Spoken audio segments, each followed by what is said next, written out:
yaxshi o'qidi va o'qishni bitirib ishga kirdi. O'g'il oyligining ko'proq qismini onasiga berishlikni niyat qilib, shu bilan onasini xursand qilib turishni xohladi.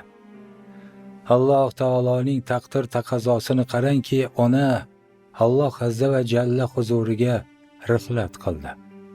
Onasidan ayrilgan o'g'il juda ko'p yig'lar, onasiga oyligini berolmaganidan juda ham xafa bo'lardi.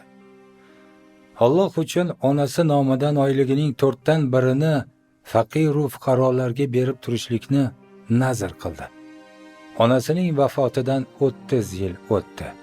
Shu yillar asnosida namozdagi har bir sajdada onasining haqqiga duo qilmasdan turmasdi, savobi onasiga borib turishligi uchun. Bir nechta masjidga namozxonlar foydalanishliklari uchun maxsus suv idishlarni qo'ydi.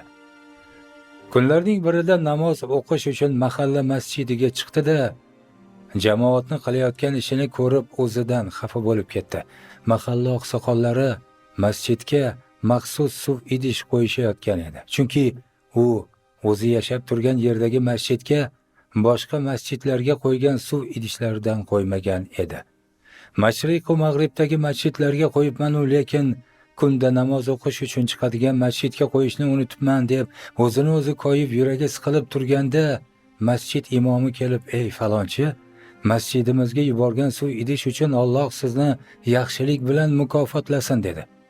Haligi kishi shoshib qolib, "Yo'q, uni men yuborganim yo'q" dedi. Imom, "Bugun o'g'lingiz kelib, buni otam yubordi" deb aytdi.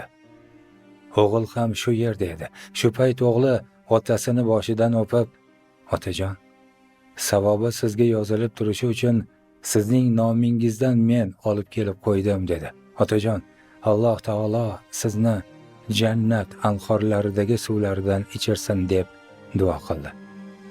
Ota hayratlanib, "O'g'lim, sen maktab o'quvchisi bo'lsang, biror joyda ishlamasang pulni qayerdan olding?" deb so'radi.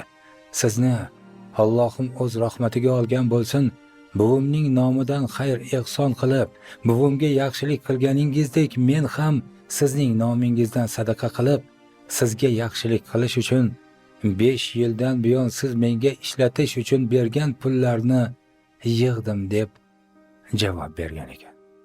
Subhanalloh. Oldingilarning aytgani qanday ham rosta. Kattalar, ya'ni ota-onaga yaxshilik qilsang, farzandingdan ko'rasan. Biz ota-onamiz uchun nima qildik?